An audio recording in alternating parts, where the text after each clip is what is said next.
राधे राधे। स्वागत है आपका हमारे चैनल पंडित विशाल शास्त्री में। मैं आपके साथ पंडित विशाल शास्त्री उपस्थित हूँ 24 जुलाई 2020 का राशिफल लेकर आप सभी के साथ। यह राशिफल आपकी चंद्र राशि तथा नाम राशि पर आधारित है। चलिए कार्यक्रम को आरंभ करते हैं। उससे पूर्व यदि आपने हमारे चैनल को सब्सक्राइब नहीं किया है तो अवश्य कर लें। इस चैनल पर आपको निःशुल्क व्रत, त्यौहार, उपाय, ज्योतिषी, राशिफल और अन्य महत्वपूर्ण ज्ञानवर्धक वीडियो प्राप्त होती रहेंगी। चलिए जानते हैं आज का पंचांग। आज दिन शुक्रवार, श्रावण मास शुक्ल पक्ष की चतुर्थी तिथि दोपहर 2:33 तक रहेगी। इसके पश्चात पंचमी तिथि आरंभ होगी। आज नक्षत्र पूर्व फाल्गुनी है जो शाम को 4 बजे तक रहेगा। इसके पश्चात उत्तर फाल्गुनी नक्षत्र आरंभ होगा। आज योग वर्यन है, कर्ण, विष्टिभद्र और भव है। राहु काल का समय सुबह 10:30 से आरंभ होकर 12 बजे तक रहेगा। अभिजीत मुहूर्त का समय 11:47 से आरंभ होकर 12:45 तक रहेगा। और कोई नया कार्य आप करना चाहते हैं तो शुभ मुहूर्त में आपको करना चाहिए, जिसका समय प्रातः 7:11 से आरंभ होकर 8:54 के मध्य रहेगा। शाम को शुभ समय 5:30 से आरंभ होकर शाम को 7 बजे तक रहेगा। तिथि के अनुसार आज मूली की सब्जी का सेवन नहीं करना चाहिए। दिशाशूल आज पश्चिम दिशा में है। पश्चिम दिशा की यात्रा ना करें। यात्रा करनी है दूध पीकर करें, मंगलमय रहेगी।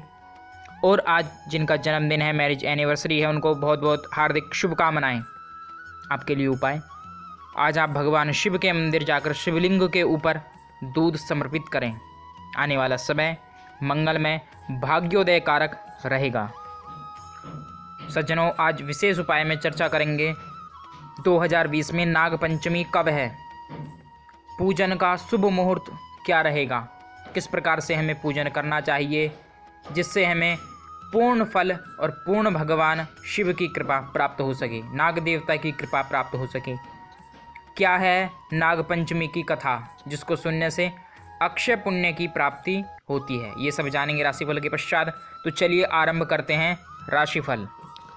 सर्वप्रथम मेष राशि। आज कोई आपका रुका हुआ कार्य पूरे होने जा रहा है।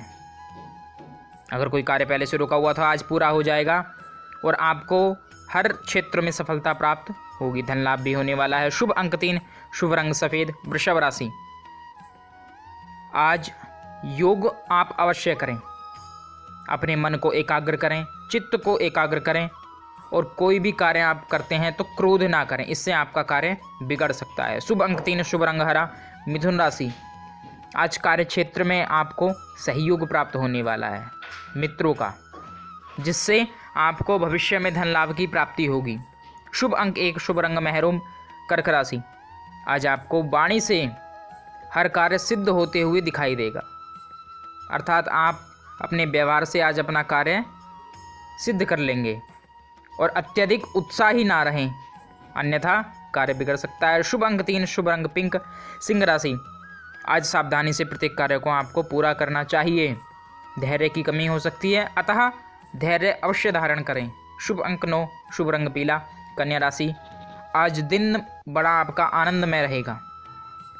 धन हेतु नया विचार मन में आ सकता है, कोई नया निर्णय आप ले सकते हैं जो लाभप्रद रहेगा। शुभ अंक 8, शुभ रंग लाल। तुला राशि। आज दिन आपका सामान्य रहने वाला है, लेकिन मन आपका प्रसन्न रहेगा, चित्त आपका आनंदित रहेगा। आज अपने कार्य से अगर कोई आपने पूर्व में किया है तो उससे लाभ की आज प्राप्ति होगी। शुभ अंक 1, शुभ रंग पीला। वृश्चिक राशि। आज आप अपना कोई भी कार्य करते हैं तो बड़े ध्यान से करें। प्रत्येक कार्य में आज आपको लाभ की प्राप्ति होने वाली है। वाणी पर संयम करके प्रत्येक कार्य को करें। शुभ अंक 2, शुभ रंग भूरा। धनु राशि। आज हर कार्य में आपको लाभ प्राप्त होने वाला है, लेकिन व्यक्तियों से प्रेम से, आदर से, सम्मान के साथ आपको आज बोलना चाहिए। शुभ अंक 3, शुभ रंग सफेद। मकर राशि। आज मन को नियंत्रित करके आप प्रत्येक कार्य को करें, लाभ की प्राप्ति होगी, लेकिन आलस्य और प्रमाद से आपको बचना चाहिए। शुभ अंक 3, शुभ रंग पीला। कुंभ राशि। आज अत्यधिक आप ना बोलें, ना क्रोध करें, इससे आपके धन के मार्ग में बाधा आ सकती है, अतः प्रेम से हर कार्य करें। शुभ अंक 1, शुभ रंग स्काई ब्लू। मीन राशि। आज यात्रा आपको नहीं करनी चाहिए अगर अत्यधिक आवश्यक ना हो तो। और आज आपको कठिन परिश्रम से भाग्य के अनुकूल फल प्राप्त होगा। शुभ अंक 4, शुभ रंग सफ़ेद। चलिए सज्जनों, जानते हैं 2020 में नागपंचमी कब है, क्या उसका शुभ मुहूर्त है, किस समय हमें पूजन करना चाहिए जिससे पूर्ण फल हमें प्राप्त हो सके, और इसकी बड़ी ही अक्षय पुण्य को देने वाली और भगवान शिव की नाग देवता की कृपा दिलाने वाली अमृतमयी कथा का आज हम रसपान करेंगे। तो कहा जाता है श्रावण माह में जो प्रमुख त्यौहार आते हैं सनातन धर्म में, उनमें नागपंचमी का बड़ा ही विशेष महत्व है। इस पर्व पर नाग जो वंश हैं उनका पूजन किया जाता है, नाग देवता का पूजन किया जाता है। तो इस वर्ष 2020 में नागपंचमी 25 जुलाई 2020 को पड़ रही है। श्रावण के शुक्ल पक्ष की पंचमी तिथि को नाग पूजन या नागपंचमी के नाम से जाना जाता है। यह तिथि इसी नाम से प्रसिद्ध है। तो इस समय पूजन का सबसे शुभ और उत्तम मुहूर्त का समय है सुबह 5:47 से आरंभ होकर सुबह 8:27 तक रहेगा, यानी 2 घंटे 40 मिनट का ये शुभ समय रहेगा। और किस प्रकार से हमें पूजन करना चाहिए जान लेते हैं क्रम से। इस दिन विशेष रूप से नागों का हमें पूजन करना चाहिए। पूजन किया जाता है। नंबर 2, नाग पूजन करने से सांप के डसने का भय आपको नहीं रहता है, ये शास्त्र कहते हैं। नंबर 3, नाग पूजन से अक्षय पुण्य फल की प्राप्ति होती है, अर्थात हमारा भाग्य बदलने वाला जो पुण्य है, जो कर्म है, वह हमें प्राप्त हो जाता है, वह फल हमें प्राप्त हो जाता है। नंबर 4, अपनी अपनी परंपराओं के अनुसार घर के प्रवेश द्वार पर नागिन के चित्र बनाकर धूप, दीप, गंध, अक्षत, मीठा या मीठे जवे, सिवई आदि बनाकर हम नागों का पूजन करते हैं अपनी अपनी परंपराओं के अनुसार। नंबर 5, इस दिन 8 नाग देवताओं का नाम अवश्य लेना चाहिए, जो इस प्रकार हैं: वासुकी, तक्षक, कालिया, मणिभद्र, ऐरावत, धृष्टराष्ट्र, करकोट और धनंजय। इन 8 नागों का नाम, नाग देवताओं का नाम अवश्य लेना चाहिए।